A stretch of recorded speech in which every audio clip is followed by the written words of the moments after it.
All right, we're going to call the Finance Committee meeting to order. Present are council members Cost, Bub, Blake, Marmion, Labutus. First item on the agenda is a request for appropriation in the amount of $150,000. Yes, thank you, Mr. Chair. This is an appropriation into the machinery and equipment account so that we could be able to purchase 2 electric vehicle charging stations. Now, how do we get to that point? The city was approached by American Electric Power to consider an electric vehicle charging station incentive program.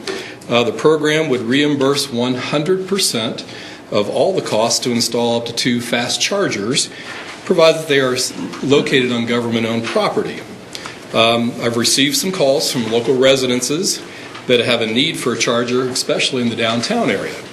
I've also spoken with Kendra Proudfit, the manager of the Doubletree Hotel, and she has informed me that they are regularly receiving requests from patrons to have charging stations available for their cars when they come to stay. So Mayor Hall and I, Dave Rhodes, met with a representative from a company called Electric Vehicle United, and they partner with AEP to do installations and process all the paperwork. The mayor and I then proceeded to visit several potential sites where we could locate these electric vehicle charging stations, and we settled on 2 parking spaces on the public streets, primarily at the corner of East Church and South 2nd Street, actually North 2nd Street. It would be on the south side of Church, right alongside the Elements outside dining area. And we thought these would make 2 good potential sites. The site would qualify for the 100% rebate from AEP. That keeps the sites right there by the hotel where the patrons there could use it. And it also could be readily available for people who are passing through the Newark area and have a need to charge their electric vehicles. It's close by downtown. Hopefully they can pull in, charge up, and while they're charging for about 45 minutes, hopefully they'll go and maybe have a bite to eat downtown or do a little shopping. So we thought that would be a good location for those. So that's my introduction for you, and if you want to proceed and see if we can get a motion, I'll be glad to answer questions afterwards. I'll offer a motion. Second. I have a motion by Bob, second by Labutus. Any questions and or discussion? Mr. Blake. Mr. Chairman, Director Motter, I think this is a great idea. Electric cars are becoming more popular in our community. I'm curious about how will they be monitored as to usage? How will you know how frequently they're used and be able to measure success as to these 2 stations being in the downtown? Great question. There is a third party involved called ChargePoint, and ChargePoint handles all the accounting. Patrons using these would have to have a pre-established account. It's accessed through an app on your phone, so nobody can just come up and plug in without having been approved with their account and being approved through ChargePoint for the application. So ChargePoint will take care of monitoring all that at all times. They will also be in charge of collections, so as soon as somebody uses the charger, their account will be billed immediately, and ChargePoint will then transfer to the city of Newark those funds that are collected. The city, by the way, can decide how much they want to charge for these fees. So certainly we want to do it at bare minimum, cover our costs that are involved with it, and there could even be some profit involved as well. But that's how the collections are handled. Can I have a follow-up, Mr. Chair? Sure. Mr. Chair, Director Motter, what do you see after a year or 2 of measuring this, it possibly expanding further, or how do you see this program going on? Potentially, yeah. What's really key right now is this program that AEP has in place for this 100% rebate of these costs expires at the end of this year. So when we get into this a little further in the service committee, which will allow the service director to enter into contract, you're going to see an emergency clause. So we need to show progress as we come down to the end of the year with AEP that we are serious about doing this. We are serious about tying up some of their funds for this program. And then to go back to answer your question, yeah, I really think electric vehicles are going to be they're here. They're not just the future, they are here, and I think we're going to see more and more demand for them. And I think that they almost can put you on like a destination, because electric vehicle owners now have to map out their route, where they're going, and determine where they can stop to plug in and recharge their batteries as they proceed along their trip. So now that would certainly help put Newark on the map as one of those destination charging points. So I guess this charge point, you called it? That's the company. Okay, yes. so like what percentage do they have across the country? Because, I do know that there are individuals who do map it out, and you're going to want to be on the one that they're using. So what percentage would you say that they operate? Doug, I can't give you a percentage, but I do know they're one of the largest in the country that are handling this. Okay. Very good. I have one last question, Mr. Chair. Sure. Just final question. If I know that my employer is Denison, so we have some charging stations Right. there. If you find that the location of the charging stations aren't viable near the hotel, is it possible to be able to move those to, say, OSU Newark or COTC or another location that might be more apt to people having those types of vehicles? Well, I think number one, we're hoping we got a good location to start off. And again, because the hotel is getting requests on a regular basis now, I think that really gives us a good start. I would imagine there would be cost involved to relocate, if that's the question, Jeremy, to relocate these stations, because there's definitely a cost to get them installed. We've already had AEP engineer come out to the site, and they have done a preliminary design schematic for how to get the electric from the current transformers that are in place to the actual site. So they've done some preliminary engineering. Thank you. And being that it's on just mainly a street, that satisfies on government property, Yes. and where like COTC, OSU probably would not be satisfied. Actually, OSU is a public entity, state of Ohio public entity, Yeah. so it does. But would it Denison- have to be? Does it have to be ours? Owned by the city of Newark, a municipality, you mean? Right. No, it just has to be Any on government. any Oh, government property. Gotcha. Yeah. Okay. Very good. Thank you. You're welcome. Any additional questions? Seeing none, all those in favor signify by saying aye. Aye. Those opposed, same sign. That motion passes 5-0. Thank you very much. Next item on the agenda is a request. Okay, wait. This is for the second one for $150,000. Basically, it's the same. Offer motion. We got a okay. motion by Bub, Second. second by Labutus. Did you have anything further to add? Only that this is how we're going to pay for it initially. Yes. The city has to front the cost. It's 100% reimbursed back to the city. So, Right. Very good. Any additional questions or comments? Yes, ma'am. Is the hotel going to help with the costs?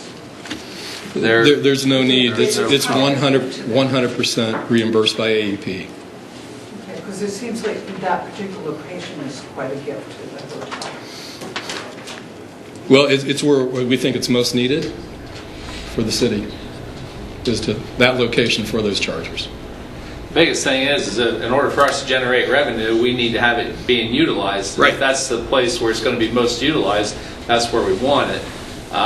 There's no expense to the city with the $150,000. AEP is going to pay us for that, so we just want it in a location that's going to generate revenue. Am I correct? We want to be used. Exactly. That's what they're there The for. hotel has a use. Yes. Very good. All right. Any additional questions or comments? Seeing none, all those in favor signify by saying aye. Aye. Those opposed, same sign. That motion passes 5-0. Thank you all very much. Next item on the agenda is a request for appropriation in the amount of $5,500. It's a payout for Mr. Derek Beach. Motion. Second. Motion by Bub, second by Cost. Any questions and or discussion? Seeing none, all those in favor signify by saying aye. Aye. Those opposed, same sign. That motion passes 5-0. Thank you. Thank you. Next item on the agenda is a request for appropriation amount of $1,703.80. Thank you, Mr. Chair. This is for a lease payout for the copier in the Street and Traffic Department. We received these dollars from the company we're going to do business with so we can pay out the old lease. Motion. Second. Motion by Bub, second by Labutus. Any questions or comments? Seeing none, all those in favor signify by saying aye. Aye. Those opposed, same sign. That motion passes 5-0. Thank you. Next item on the agenda, always the largest number for an appropriation for $415,000. Roger Loomis. Yeah. This is for a piece of equipment, a jet vac machine or sewer maintenance crews. Current machine we have is about 11 years old. It's about a 9-month turnaround to get these things purchased. So we're going to be almost 12 years old by the time we get this thing. This is a piece of equipment we use for unplugging sewers, cleaning sewers, that kind of thing. So try to keep them around 10 years because these are like units we use for emergencies and things like that. And major breakdowns are a major issue. So this will be out of the unappropriated balance of the sewer funds for the purchase of this. And this has been purchased on the state purchase plan. So. Move. A motion by Cost. Did I have a second? Yeah, I'll second. Right. Second by Bub. Any questions and or discussion? Mr. Chairman. Yes. Roger, the old vehicle, will that be sold in? We'll sell that on gov deals. What's something like that sell for? We're hoping for around 100,000, 80 to 100,000, but you don't know. But That'll just go back into the balance where that'll come back into the sewer funds, right? Correct. Thank you. There you go. Any other questions or comments? Seeing none, all those in favor signify by saying aye. Aye. Those opposed, same sign. That motion passes 5-0. And with that, the Finance Committee meeting stands adjourned. Next up is our street. All right, we'll call this meeting of the Street Committee to order. Those present are myself, Lang, Marmee, Labutus, Rath Hall, and Cost in for Fennell. Up first on the agenda, we've got ordinance number 1936, an ordinance vacating a 12-foot wide alley shown on the plot of the Joseph Kaufman Second Edition as recorded in Plat Book 1, page 87 of Licking County Plat Records. Said alley is located between 196 and 212 South 5th Street. Mr. Moorhead. Yes, we received this request from the adjacent property owners to vacate this alley, and because both the adjacent owners were willing to sign the petition, this goes a little bit faster process in order to vacate the alley. There's no public notification needed, and basically the ordinance could be forwarded on to council. And it came to us from Scott Hayes. Scott, do you have anything to say about it? No, it's just, sorry, if you could come up to the mic. Thank you.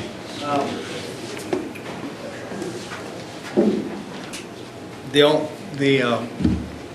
Evans Foundation owns the property where I exist, and there's just a 55-foot piece of the alley that is adjacent to the neighbor who agreed to vacate the alley, but it's really was mainly used for the parking lot. It splits the parking lot where we're at, so the majority of that is just for the business that's there. So thanks for your time. Sorry, Scott, if you could just state your name and address for the record. I should ask you. Scott Hayes, the building address or my home address? Your home address. 503 Hall Street, Newark.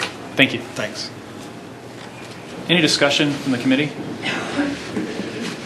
I'll entertain a motion. Motion by Labutus, second by Rath. Any further discussion from the audience? Oh, sorry. Has the fire department signed off? Yes, we actually, it was considered about a year ago, and they've had no issues. The police nor fire have any issues with the vacation. Thank you. All right, we've got a motion. Any further discussion from the audience? Yes. Okay, we've got a motion. Go ahead. I guess I'm unclear on why you're doing this.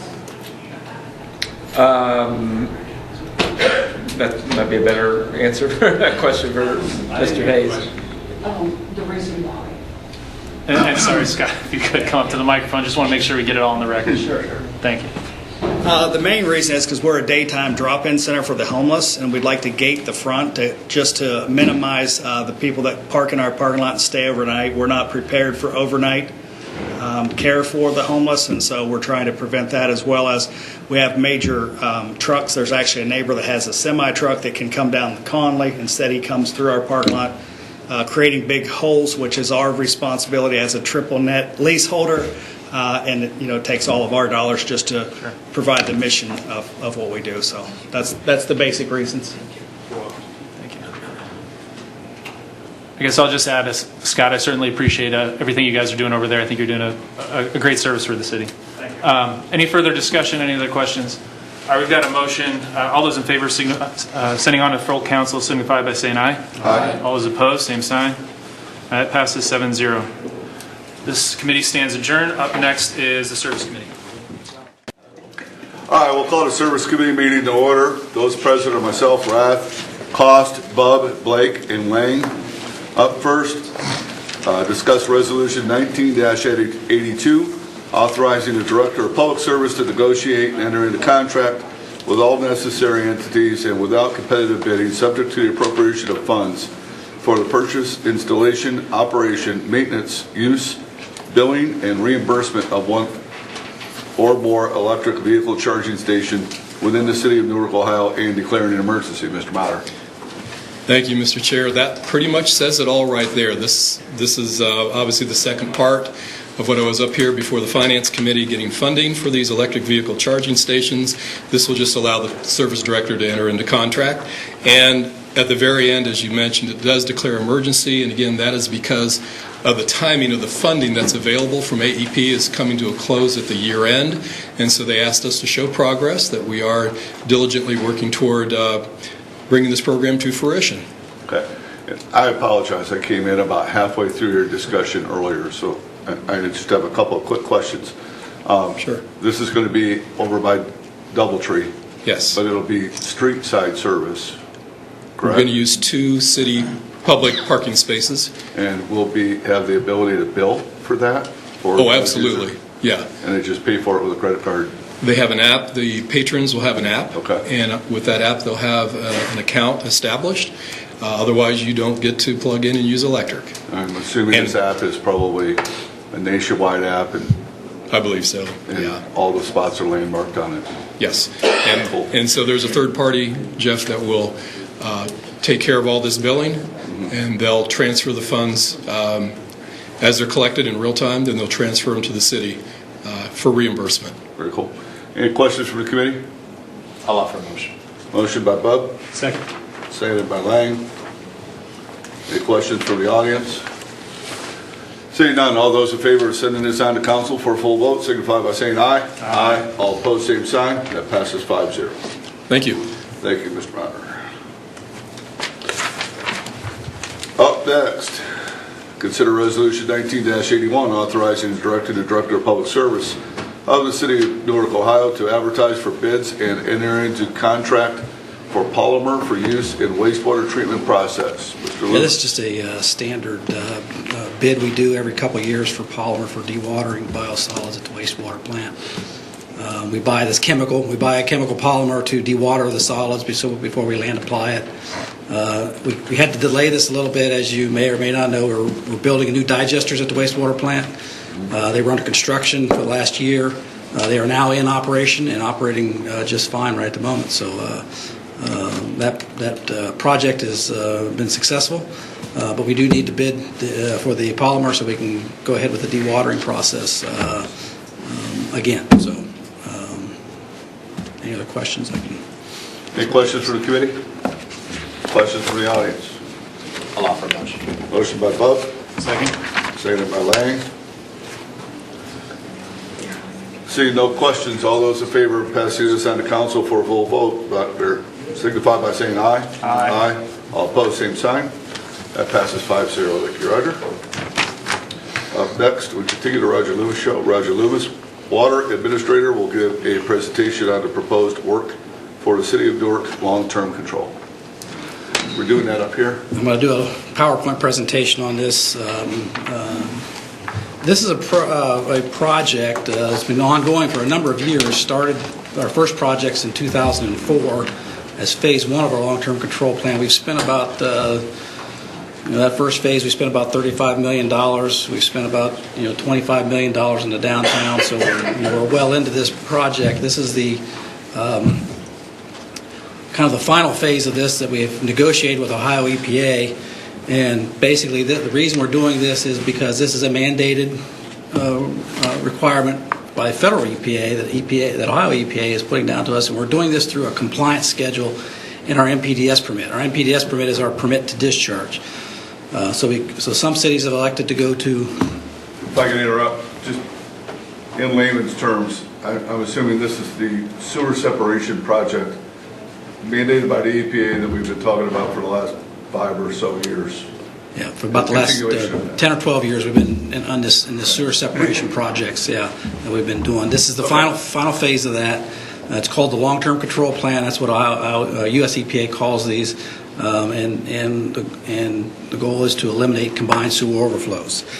So this presentation, I'm going to go over a little bit how we developed the plan. As we're going forward, what we did to come up with this plan. And then what's the result of that plan going to be in the end? I should say, right now we have 30 days to respond to Ohio EPA's last comments on this, and this is going to be our last comments to them before they issue this into a compliance schedule for us. So we want to make this presentation here, so in case any of you see something here and want to say something, want to make some comments about it, you can certainly do that and get your questions answered before we put this in, because this is a major project for the city. We're going to be somewhere probably, by the time we're done with this whole thing, we're going to be in the $75 to $100 million range. So it's a big project, and it's going to be over 25 years. It's a long-term project. But anyway, that's why we're here and talking about this. So. Make this thing work.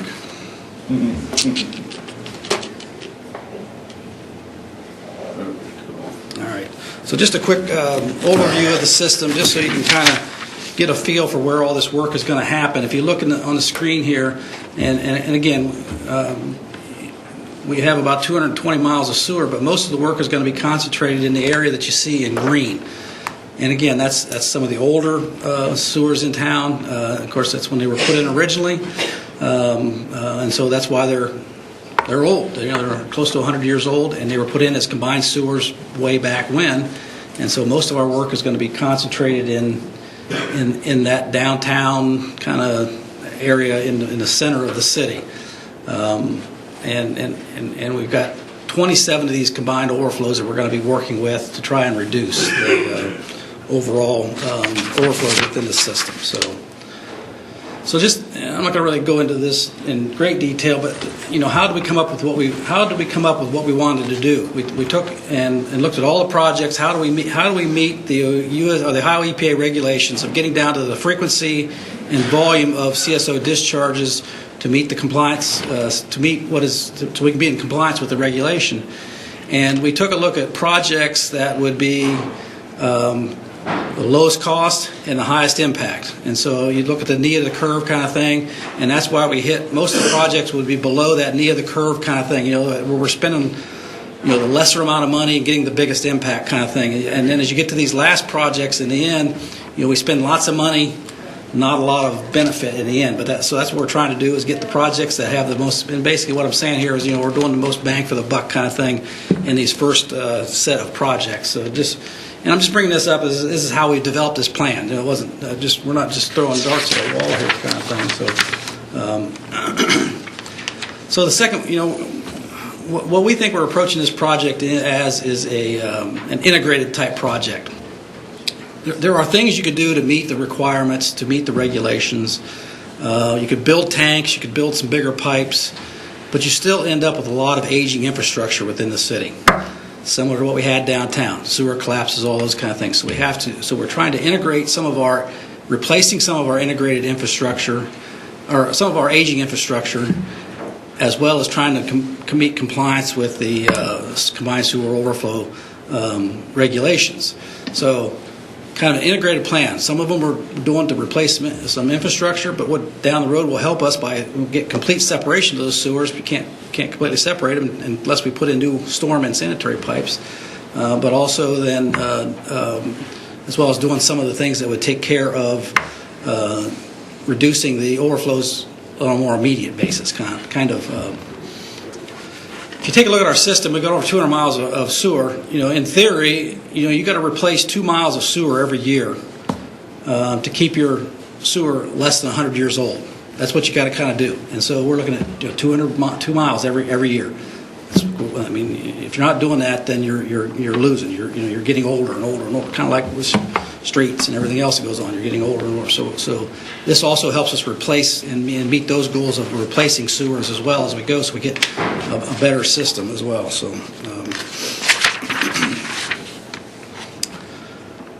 We also, as we did this is some of our prioritization work that we did. Why did we prioritize some of these things? We looked at asset renewal. That's replacement of pipes. We looked at where the CSOs were at. You see that graph there on the right. The higher volume CSOs, those are ones we hit first. Trying to get, because we're getting more bang for the buck there, trying to get that down. We're trying to eliminate surface flooding in areas, but water and basement areas. Those are health issues we got to take care of. We're also looking at water quality. Since more and more people are using the river for recreation, we've got downstream we have a boat ramp where kayaks go in, that kind of stuff. Those are sensitive areas, so we're trying to look at those as well. So all these prioritization things that we looked at and then also some things like when we talk about dependencies. Dependencies are projects when maybe they're going to pave a street, maybe they're going to do some curb work, maybe they're going to do the gas company's going to replace lines, the telephone company's going to do something. We're kind of working with those as well. So those are some of the things we looked at when we prioritized these projects to try and make it a complete integrated project. Again, trying to get the most bang for a buck. It's a lot of money, and they're big projects, and it's going to take a lot of time. I should also mention too, we talk about the numbers and the cost of this. That's just sewer cost. That doesn't include if we got to replace some water lines, we got to maybe replace some sidewalks, some streets, that kind of stuff. Those costs all kind of add on to these projects. So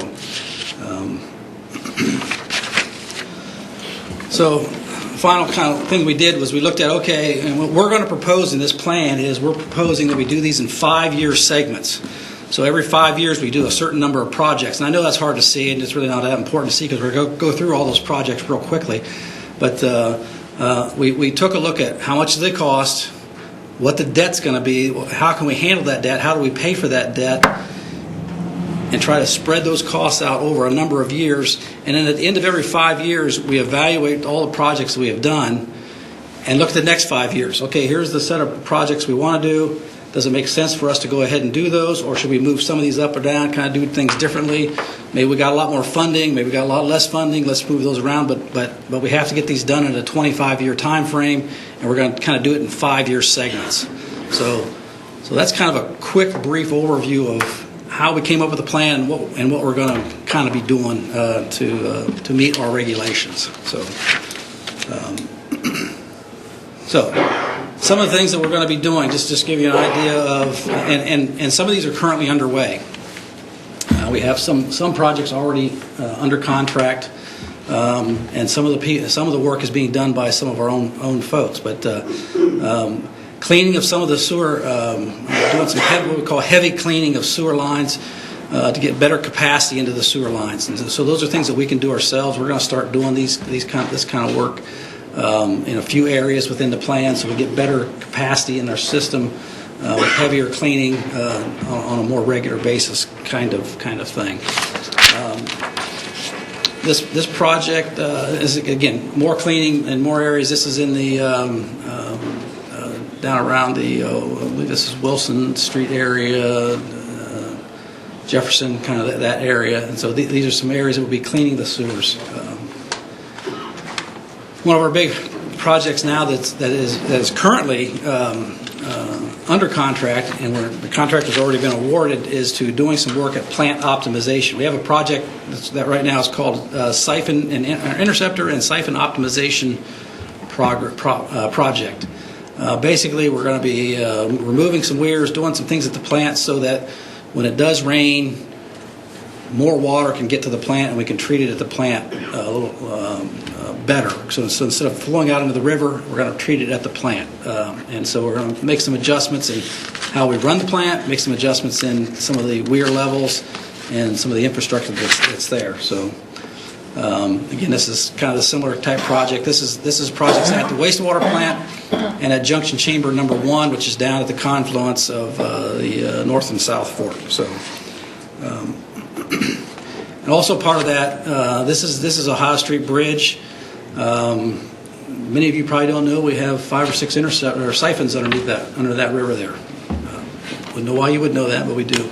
But this is one of our key points in the system, in our sewer system, that backs things up, basically. So we're going to add some larger pipes here so that the flow can get through, get to other interceptors, and get down to the plant at a better rate. And so that project is scheduled to start. The contractor's probably going to move in here sometime in January and start working on that project. That's about $3.2 million project. We got a 0% interest loan for that from DEFA for doing the combined sewer work. It's a program they have for combined sewer work. And that's also not only is it 0% money, we got it on a 25-year basis. One thing we're trying to do on a lot of these projects, I'll mention this just at this point in time, is we're trying to get almost all of our loans and bonds and stuff that we've done in recent years have been 20 or 25 years. Really, when you're talking about sewer lines, these are 100-year projects. The sewers are going to be in the ground for 100 years. And it makes a lot of sense to borrow this money for 40 or 45 years. That reduces our payment because that's how we're really doing these things. We're not paying it with cash. We got to borrow the money, and so that gets the reduction down in what the cost is, and that's how we're going to keep our rates down. So we're trying to go after these. And when we get 0% money, like on the 4th Street project and this project, we're getting some 0% money.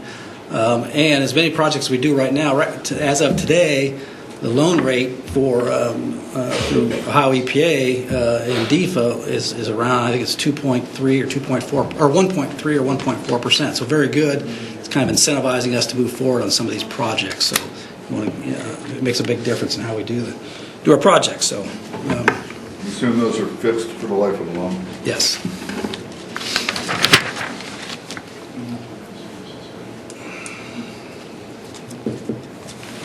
And again, this is part of the optimization project that I was just talking about that's underway right now.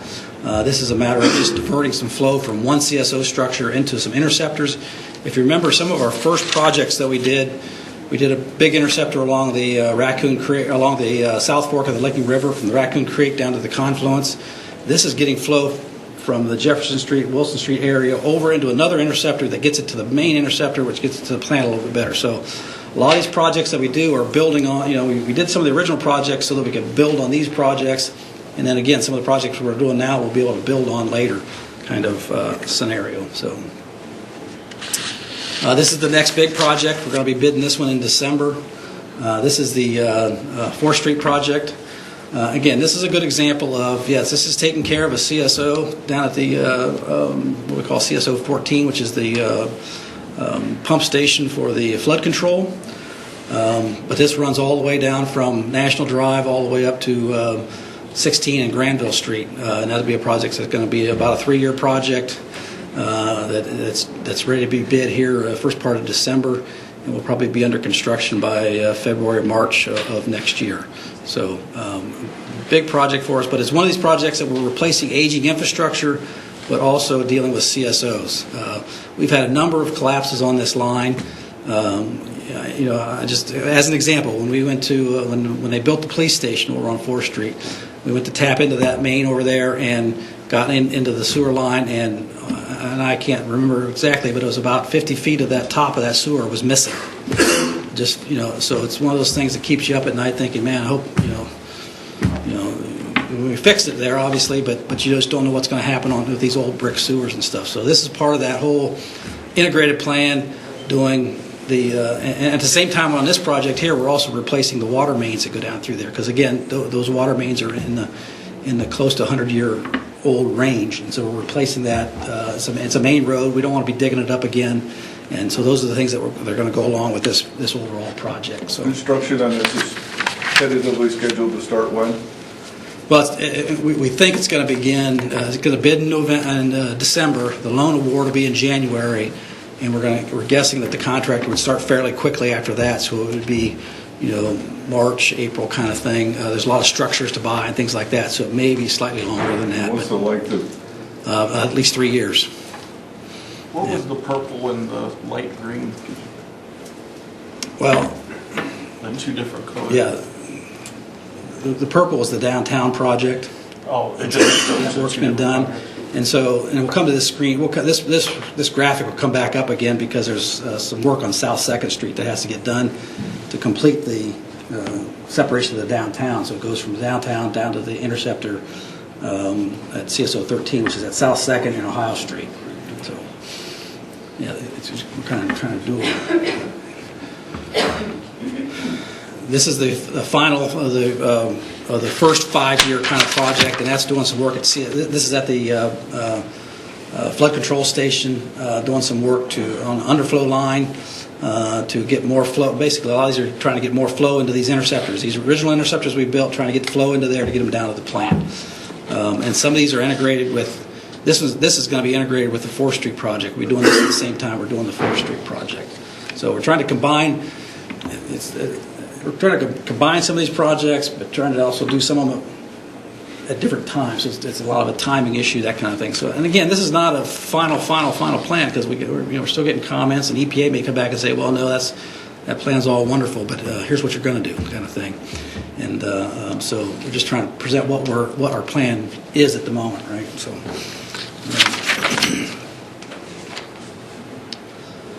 And then also looking at, this is at 6th Street, this is also feeding into CSO 1014. There is possibly going to be some separation in the South 6th Street area, probably towards the 2024 time frame. This is another one of the projects that we have to not designed yet at this time. It's just, this is where I'm getting into projects that we really don't have on the drawing board yet. We're too far down the road, but this is what we're planning on doing. So.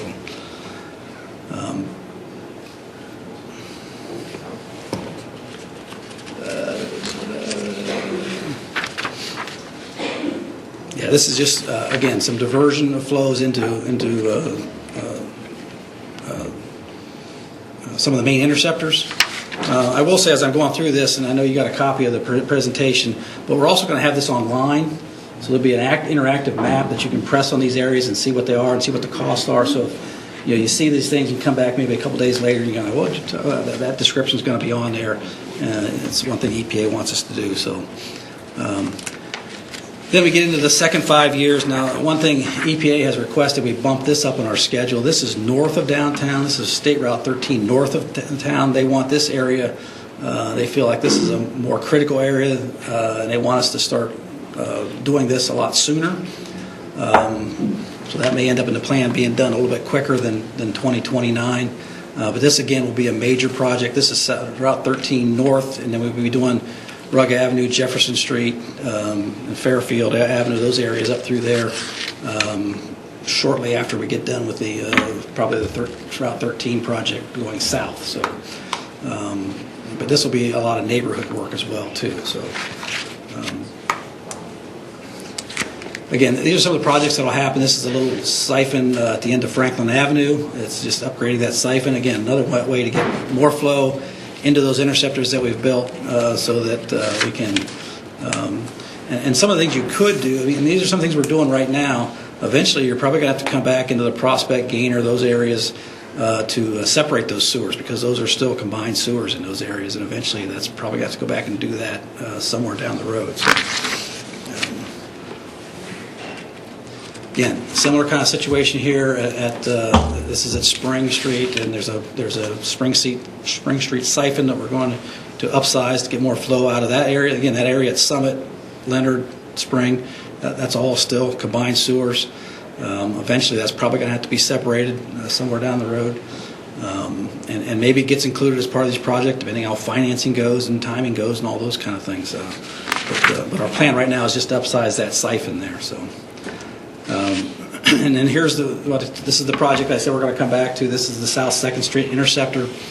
Once we get the north done, we're going to have to come back and do that, and maybe even at the same time, as we're looking at this, some of the discussion we have right now is maybe doing this interceptor at the same time we're doing the north part of North State Route 13.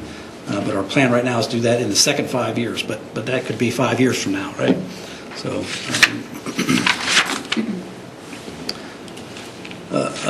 let's see, this is, again, another diversion of flow, picking up there at Fulton, Bowers, and going across there, picking up those, dumping that into another interceptor, trying to pick up that area. Again, another area, eventually the Fulton, Bowers area, that's going to have to be separated probably eventually. Those are some older sewers, but this is just a way of getting that flow quicker to the treatment plant so we don't have the overflows. And then back to the north end, this is Hudson Avenue. So once we've done 13 North, we got to go back and do Hudson Avenue, tie that all into the downtown, and get that separated as well. So again, and this is going on the other side of Raccoon Creek, where we're trying to pick up Wilson Street, going to do some separation in there, and now we're into the fourth 5 years program. So now we're down into, we're talking 2039. Sounds like forever, but some of these, it does seem to go fast. It's I'm hoping not to be here for that. I hope to be on Earth maybe, but I'm hoping not to be doing this 39. Roger, we're going to find you a family. You've never been retired. So again, more projects. Again, as we're talking into this last phase, and again, most of this is trying to stretch these out so we can make these more affordable for everybody. I mean, instead of being under a compliance schedule where we're doing all these things all at once, the rates would just be astronomical if we had to do that right now. If we can do it over these 20 years, it's a big advantage to us. So.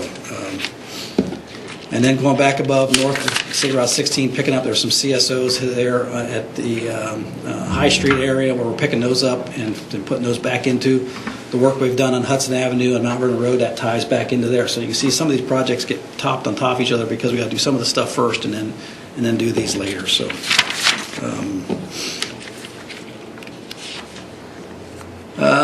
And then again, this is another possible separation area. We separated if you kind of know where this is at on Granville Street, we actually separated the area from the high school going towards 21st Street 4 or 5 years ago, maybe 10 years ago now. And now this is doing the other side of Granville Street and looking at possibly doing that separation. And then finally, we're required, and we're pushing a lot of these things off to the end. It's just some of the things we've done in our planning purpose. Is they want us to put a storage tank up at Owens Corning to collect some of the runoff up there. And mostly that's just spending money to catch stuff that's really not really improving our infrastructure. And so we've tried to push a lot of that work off till the end so we can evaluate it and say, well, maybe we don't need to do that, and we can just put it into pipes in the ground is what we're trying to do. So. And then the final project is to do some optimization at the plant, and that's a matter of putting some pipes in to divert some flow around the plant so we can actually treat more at the plant. And we made that really our last project. Again, just because we are kind of trying to get away from spending money that doesn't improve the pipe and improve the infrastructure out in the system, where we're just doing a kind of a fix, putting a Band-Aid on things, trying to get things through the plant or through the process a little bit better. So. This is a summary. We'll have this online. This is a summary of all the projects, in case you're looking for something to read here in the next few days. I know everybody's excited about sewers, but it is a huge project, and it's certainly going to be a big impact on the city. And I'll just say in summary here, these are the final negotiations for our compliance schedule. Again, we've gone the compliance schedule route. Many cities have gone to the consent orders, and that's getting a bunch of attorneys and stuff involved, and then having a plan. Okay, here's and them handing you a plan. We've tried to do it kind of our own plan, kind of doing it through a compliance schedule through our permitting, and we think that's a better way of doing it. But it looks like it's going to be hopefully save us some money and do it properly. When you look at the financial analysis of all this. One question I know you're going to have is, okay, what's that going to cost? And we don't see any rate increases beyond what we already have in place. There's rate increases in place currently right now until 2029, but they're in the 2.5% to 3.5% increases all through there. We don't see those happening for 5 or 6 years in this plan right now. Of course, it depends on, a lot of things, Do we get a big customer, we lose a customer, those kind of things. We don't know what that is, but when you look at the financial analysis of this, if you look at it based on the median household income of citizens in Newark, it shows up in the EPA's standard evaluation as not being a burden on residents. It's less than 2% of their income. If you look at it, because Newark's a little bit unique in that you have a little bit more people on the lower end and lesser people on the higher end, it does impact probably 40 or 50%. I think it's 45% of the people. This would be a burden on them. So it does. But I will say that we still, as we project this out, we're still going to be in the lower 25th percentile of rates within the state of Ohio, even as we get into 5 and 10 years of this project. So that's really one of our goals, is to keep those rates low, but continue to do these things and really doing that by debt management. And that's what we're talking about, extending these loan terms, making them more manageable, keeping that payment rate down. And once we get to about 2025 or 2026, a lot of our debt starts falling off, and so then we add more debt onto it. So it just kind of keeps. And so some of these projects really, in effect, aren't going to really cost you more because this one falls off and we're going to do this other one. So it costs you, but I'm just saying it's not something we're going to look at raising rates about. So. And again, we're going to go back, as I said, we're going to go back every 5 years. We have to come up with a plan to submit this to EPA as part of our response to evaluate these projects every 5 years. 5 years of projects, evaluate them, what they're doing. Okay, move forward, or okay, we've got to step back and do something different. So, and we think then in the end what this results in is we're compliant with the EPA.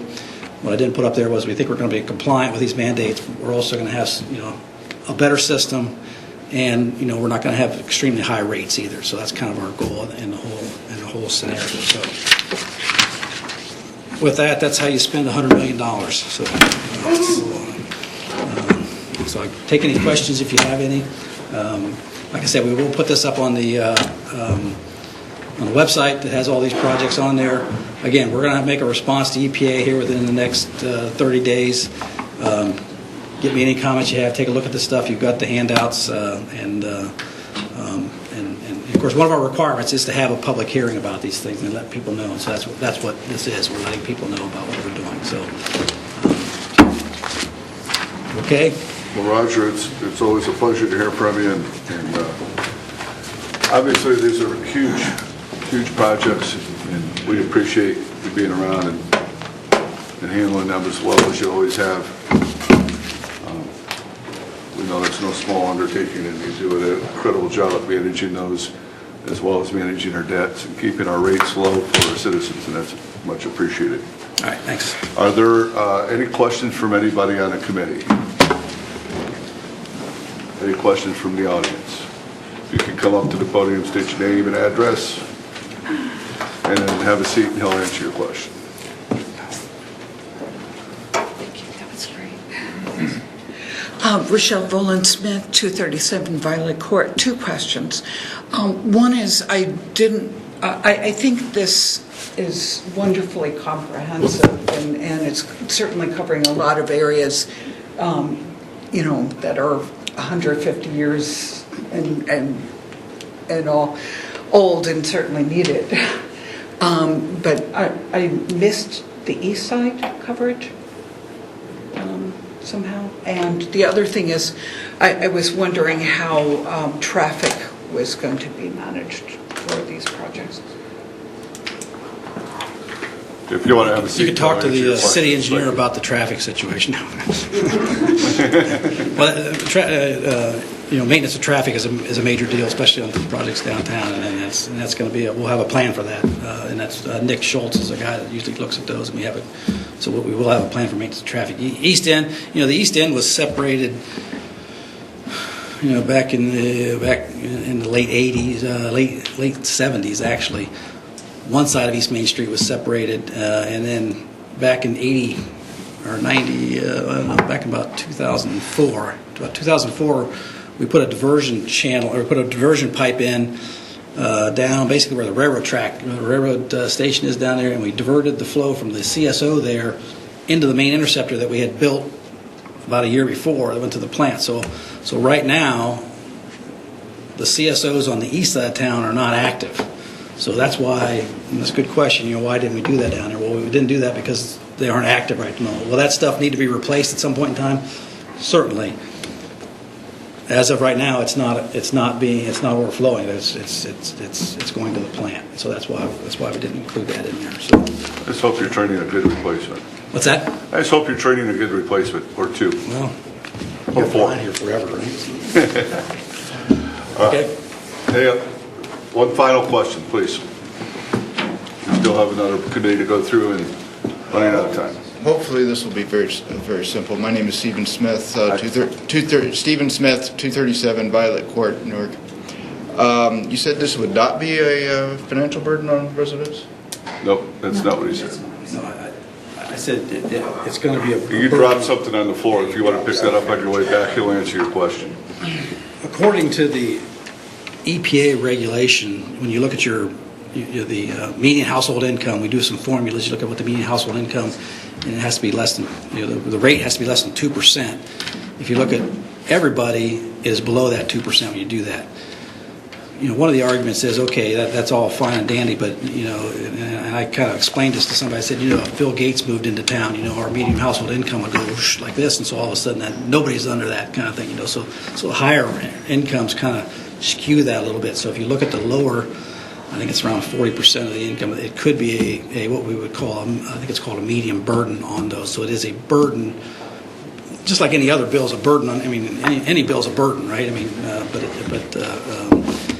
But on average, it's not going to be a heavy burden on anybody. Certainly people that don't have the funds, it's a burden. But again, we try to keep it in the lowest 25th percentile for our rates, and certainly if there's any way that we want to work on making that better for people, we can certainly look at those things. But again, this is a requirement. You got to balance between it's interesting. There was a big article in the paper about the Clean Water Act. This is what, if you read the Advocate, I think it was yesterday or today, it was a big article on the Clean Water Act. I don't know if anybody saw that.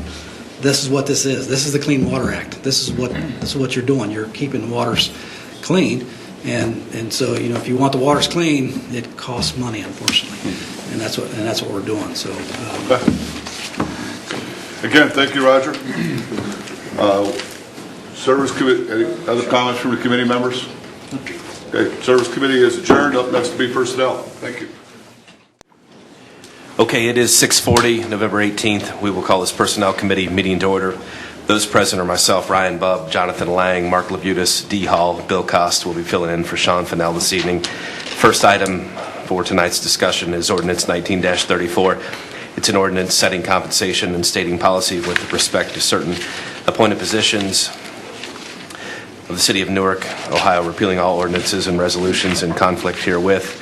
First on the podium tonight is Service Director David Rhodes. Please proceed.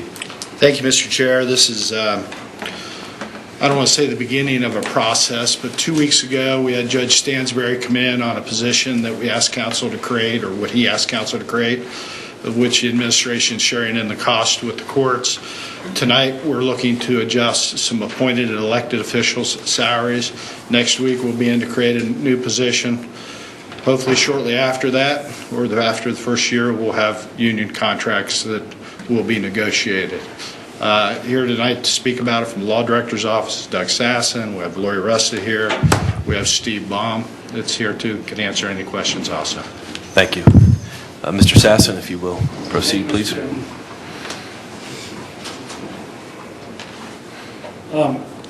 If you don't mind, Mr. Chairman, I'm going to address my comments to both pieces of legislation that are on your agenda, because really kind of my thoughts apply to both. 1934 being the salary ordinance for appointed officials, and 1935 being a salary ordinance for elected officials. And I guess I'd like to begin by saying, not surprisingly, I'm in full support of both pieces of legislation being passed by this committee and on to council for full consideration. One legal aspect of this whole analysis that you have to be aware of as a council member, and that is that council must enact some version of Ordinance 1935 regarding salaries for the listed elected officials before the end of this calendar year, because that is mandated by the Ohio Constitution, that an elected official's salary be in place before the beginning of his or her term, and that it cannot be modified or changed up or down during the course of that term. So that legislation in its current form or some other form has to be enacted this year. Now, ordinarily, that piece of legislation with regard to elected officials would include provision for the council president and also for at-large members who were elected this year, whose term begins in January. But if you recall, those pay raises were implemented along with the raises for ward seats in December of 2017, when that automatic pay raise formula was put in place to coordinate with PERS mandated requirements for minimums. And that was done on December 4th of 2017.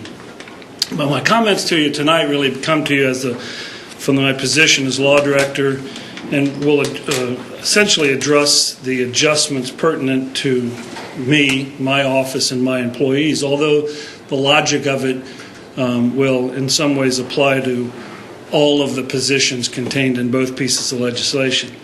You know, my tenure as law director predates all but 2 of the 11 members of council, and my public service predates all of you by more years than I care to admit. But having said that, I think maybe a little bit of history with regard to these salaries, and specifically with regard to assistant law directors and other elected officials, might be in order. I became law director in January of 2006 and immediately changed the position of the law director and the position of assistant law directors from part-time to full-time. Prior to that, the law director and the assistant law directors had been allowed to have private legal practices outside of City Hall, and most of them did, including myself when I was an assistant law director. But you can imagine how that would affect a person's allocation of their time. So when I came in, I basically prohibited myself and anyone who worked in my office from having an outside practice, so that the entirety of their time was devoted to the office. We were able to do that, and by doing that, reduce the staff from 7 assistant law directors to 4 assistant law directors, essentially overnight. And we did that without changing the salary at the time for either the law director or any of the 4 remaining assistant law directors.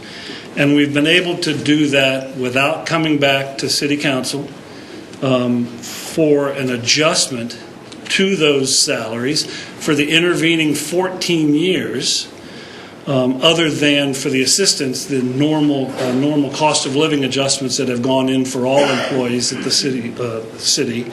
And we've been able to do that by contracting with other municipalities throughout Licking County to provide misdemeanor prosecution services on their behalf here in the municipal court, and charging a fee for that.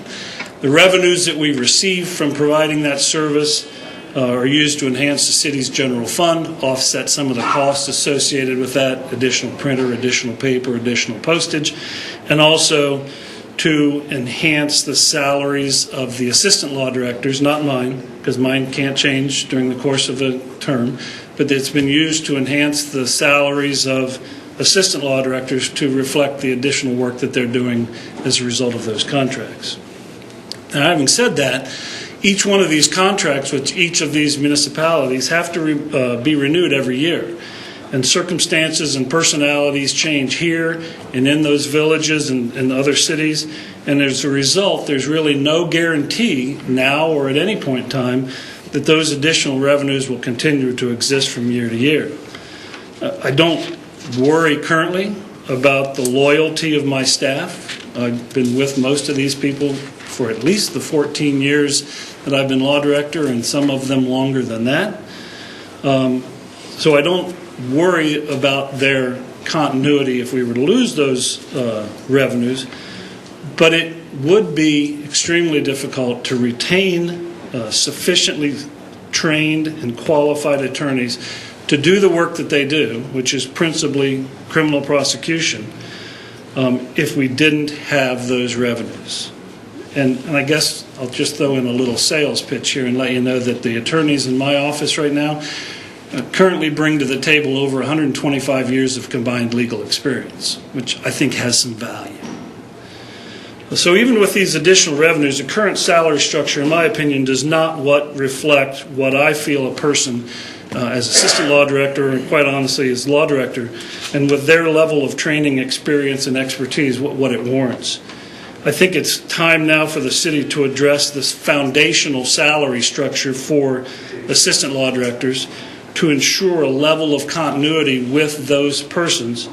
And it's absolutely essential to the functioning of my office and, quite honestly, to the court, that you have that continuity, that you don't have people coming in and learning this job over and over again. And I think the need exists to address that foundational salary structure, separate and apart from these additional funds received from other municipalities, so that we will be able to attract qualified applicants if and when vacancies arise.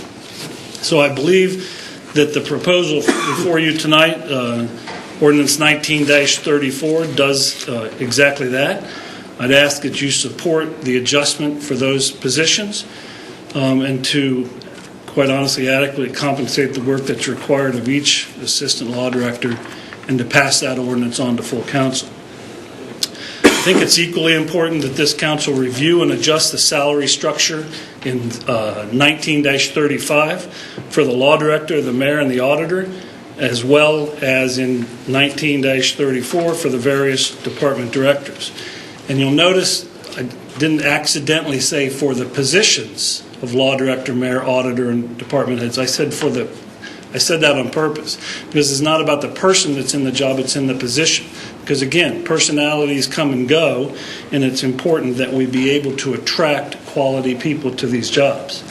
Another little history footnote that since 2006, my salary has increased an average of less than 1% per year, actually 0.78% per year over the course of those 14 years.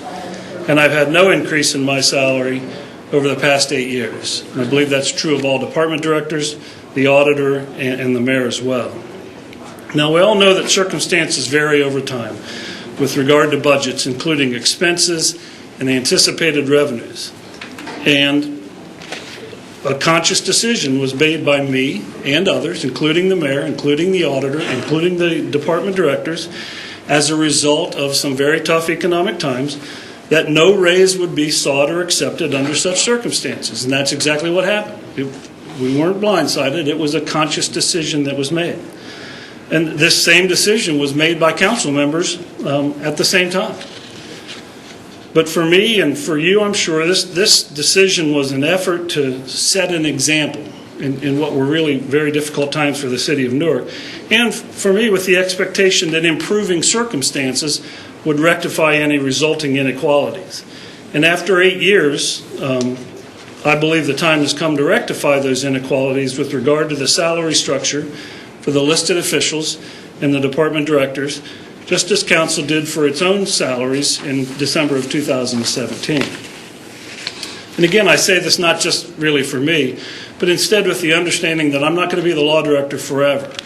And if the city hopes to attract quality candidates to fill this position, there needs to be a compensation package in place that will attract such a qualified candidate. And this logic applies equally to the other positions contained in these two pieces of legislation. Hard as it may be to believe, these are not the most glamorous jobs in the world, and most people who are qualified to fill these positions would earn significantly more in the private sector given the current compensation structure. So it's important, I think, to the functioning of the city looking forward that we have in place a compensation structure that at least comes close to competing with the private sector for qualified applicants for these positions. Now, the numbers that you have before you in the two pieces of legislation are designed to do exactly that and to rectify the inconsistencies that have developed over time. I know there are current contract negotiations currently underway with all the unions, and I know that there is a budget currently being put together by the auditor's office and by the mayor. Nothing in the city of Newark happens in a vacuum, and neither do these two pieces of legislation or either of those events. It is possible to talk about more than one thing at a time. The numbers that you have before you in both pieces of legislation have been provided by the administration after careful consideration of all these factors and to accomplish the goals that I've previously mentioned. So I ask that you consider both pieces of legislation favorably. I ask that you pass them on to full council for consideration, and I'd be happy to answer any questions that you might have of me tonight. Okay, thank you, Mr. Law Director. Lori, did you have anything you wanted to bring to the table this evening? Did you want to speak to anything?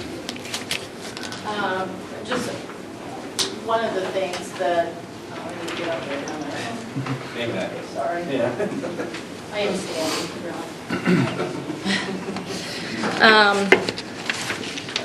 one of the interesting parts of this. And for the record, Lori, if you sorry. go ahead and introduce yourself.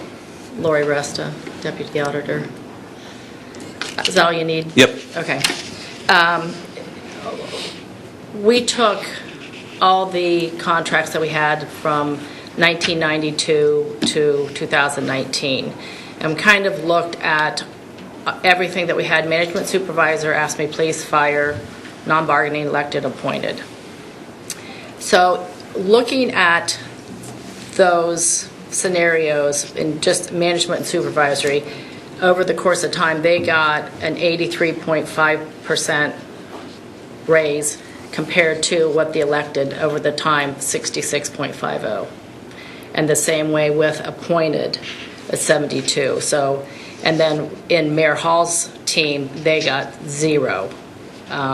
So also what's interesting is the appointed officials were frozen 12 times for the directors over the course of 1992. Elected salaries were frozen 11 times compared to the management supervisor, which were 2 times, and I think police were 2 times or 3 times. So it's just an interesting piece. Also, so for council, as you know, that the piece of legislation that the law director mentioned, this year for council at large, because of the way PERS requires the minimum amount the PERS requires you to have to get a full credit, I know it's on a small amount, but the raise for council at large will be almost 14%. That's only on a little bit of money. What does that equate into actual dollars, though? So everybody as of now for 2020, all the council members as of now, because of the way the legislation was written, your salary will be $8750.04. Up from, what, about $7,700? 76 or something. So it's about like a $300. Yeah. Okay. But it was different for ward just because of the way that the terms fell. Yep. So, Okay. and also, and part of this is your increase will be 1.75% every year through 2029. And that's right off the PERS website. Okay. So, Lori, if I'm going to stop you there for just a second. We're approaching City Council. We're at 6:56 now. I believe with all due respect to our council time at 7 p.m., I'm going to ask for a motion to recess this committee meeting until after our City Council meeting so we can proceed on with our previously scheduled City Council meeting. And everybody that, Lori, if you would stick around along with the Law Director will be here, I would entertain a motion to recess this until after City Council. Yeah, I'll make a motion. Okay. There's a motion on the table to recess this until after City Council. Do I have a second? Second. A second by Mr. Labutus. Mr. Chair, can I? Mr. Lang, proceed, please. Yeah, I would just say, clearly we've got a full room. I think there's probably some more discussion warranted on this that we don't really have time for in 3 minutes. So I'd urge all my colleagues to go ahead and adjourn here so we can pick this up after council when we got more time. Motion on the table by Mr. Lang, a second by Mr. Labutus. All those in favor of extending this on to after City Council signify by saying aye. Aye. Those opposed? Motion passes 5-0. We will continue this after City Council. City Council will start in approximately 3 to 5 minutes. Thank you. Okay, it is 7:45 here on November 18th. This is Newark City Council Personnel Committee meeting. Currently, we are in recess. I will ask for a motion to reconvene this personnel meeting. So moved. Got a motion on the floor by Councilmember Lang. Do I have a second? Second. Second by Labutus. All those in favor of reconvening this personnel committee meeting can signify by saying aye. Aye. Those opposed? Motion passes 5-0.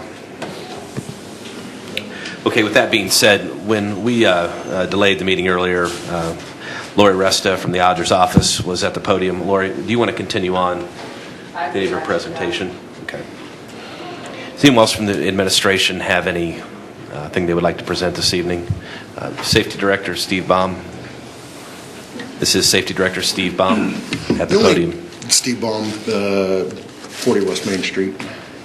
The only thing that I would offer, Lori went back to 1992, but I would stick a little closer. What I'll say is in the 8 years that Mayor Hall and his team have been here, I've only been here for 3, but in their 8 years, they've received zeros, while the police union has accrued 9.5% total.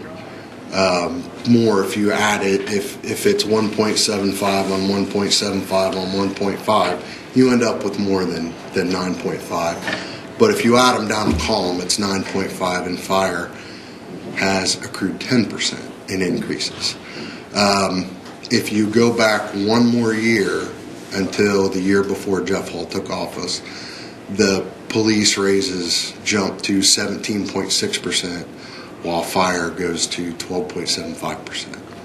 So I don't feel that a 9% for Mayor Hall and the directors and the law director and the auditor is out of line at all. And that's all I'd have to say. And I'm available for any questions you have. Thank you. Thank you. Okay. Is there anyone else from the administration who would like to speak to this? If not, I will open it up to this committee for any questions or concerns. Does anyone from this committee have any questions, concerns they'd like to address? Mr. Chair. Mr. Lang, please proceed. Yeah, I guess initially I would ask if Lori, if you wouldn't mind coming up. I know you had looked at some comparable information on some other cities that have a similar size population, similar size or similar per capita, and I think it'd be interesting just to put on the record some of those numbers. Okay, Lancaster. Their mayor currently is $97,161. Their service safety director is $106,000. Their auditor currently is $83,000, and their law director is $112,000. And sorry if I could just interrupt. If you could, Yeah. The population and per capita. 39.5. And the per capita. Is 23,450. And I think, let me see, I marked a couple others, though. The bad things, we can't do apples to apples, of course. But population-wise and per capita, we looked at Warren. Their mayor is 87,000. Safety director is 82,000. Auditor is 80,000. City council is 11,000. I throw that out there. And the law director is 86,000. And again, the population and That's 40,633, and per capita is 18,656. I think that was probably the closest. Those are good. Yeah. Okay. And sorry, if I might just continue. Please. And the purpose and that's fine. I just wanted to bring those up. I think it's important to look at what other municipalities are doing. Obviously, like Lori mentioned, it's hard to find apples to apples comparisons, but when you're trying to figure out how much you should pay elected officials. Obviously, as we've seen over the last 8 years, it's always a touchy subject, right? Nobody wants, an elected official doesn't want to see their pay increase, because then you have a room like this and people are upset about it. And so what ends up happening is you freeze salaries for an extended period of time, and now we're probably out of line with what other similarly situated municipalities are getting. As I looked at some other numbers and trying to figure out, again, this is all kind of done in a vacuum. So you pick a number out of the air. Is the mayor getting compensated accurately or not? I think you look at what are other individuals paid by the city making, and if you look at the list from the Advocate from 2018, if you go 1 through 20, you start at about $125,000 for our top earner, down to number 20 on the list is at $87,000. So we're not putting the mayor into the top 20 for 2018 numbers. I think even sticking with 2018 numbers, by the end, he still wouldn't crack the top 10. And I'm not saying the mayor should necessarily be the highest paid in our city, but he certainly works very hard and spends a lot of hours. It's a 24/7 job, as he'll tell you. You see the mayor all over the city, and so I'm going to support this motion or this ordinance. And I think it is time after 8 years to make some adjustments for these folks. With that, I'll make a motion. Okay. There is a motion on the table by Lang. Is there a second? Second. Okay. I have a second by D. Hall. Okay. Does anyone from the audience have any questions or comments this evening regarding this? Ma'am, if you want to come up to the podium, state your name and address for the record.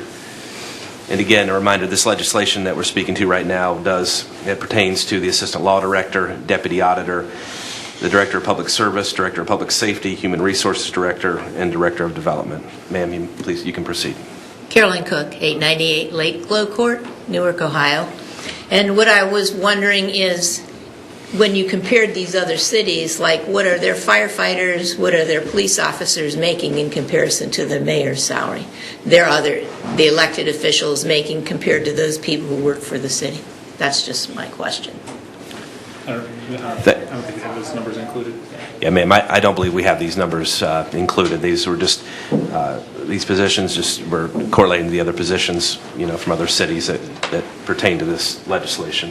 Mr. Lang. Yeah, we can certainly, I think that's a good question. We can certainly look at that information. We've got it, obviously, if we pass it on tonight, we've still got a few weeks before it goes to full council. Does anyone else have any questions or comments? D. Hall? Yeah, I think it's important. I think Lori could probably explain this, or Director Sasson. I think it's important to point out that raises can't happen a year from now. I mean, they have to happen prior to the next term. Is that correct? So we can't just jump in. With regard to elected officials, that's correct. It's constitutionally mandated that something be done. It doesn't have to be a raise, but it can't be a pay decrease. But something has to be done before the end of the year. That's true with regard to the elected officials. Thank you. Okay. Any further questions or comments from anyone this evening? Ma'am, if you want to come up to the podium, state your name and address for the record. My name is Mandy Reckel. It's 505 Leslie Drive. I know we might not know what firefighters or police personnel make in other cities, but I'm sure you know what they make here. Can you tell me? Okay. Any other questions or comments before That's we proceed? it. Okay. Mr. Baum, Just our the Director starting of pay. Public Safety, will come up. We've got a sergeant and a deputy chief.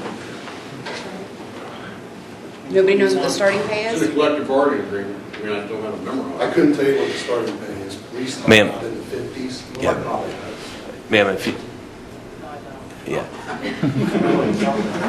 have a lot of numbers in my head. Ma'am, out of respect to the legislation, what we're talking about this evening, if you want to get with Mr. Baum, you want to leave your email, your phone number, I'm sure your answer, can be answered in the morning if you'd like. Okay. Sure, that'd be great. Thanks. Thank you. Does anyone else have any questions or comments? Okay, seeing none, I have a motion on the table by Lang, a second by Hall. All those in favor of moving this on to full council can signify by saying aye. Aye. Those opposed? Motion passes 5-0. We will move on to ordinance 19-35, which is an ordinance setting compensation with respect to certain elected officials of the city of Newark, Ohio, and repealing all ordinances and resolutions in conflict herewith. This pertains to the mayor, director of law, auditor, and treasurer. Does anyone from the administration want to speak to this specifically this evening that we haven't already touched on earlier? Yeah. If you'd like to, if not, okay. Does anyone have any questions or comments regarding this? If not, I will entertain a motion. I'll make a motion. Okay. Motion on the table by Lang. Do I have a second? Second. Okay, a second by Labutus. Okay. Any questions or comments from anyone from the audience this evening regarding this? Okay. Seeing none, all those in favor of moving this on to a full council can signify by saying aye. Aye. Those opposed? Motion passes 5-0. With that, it is 7:55. This personnel committee meeting will stand adjourned. Thank you for attending.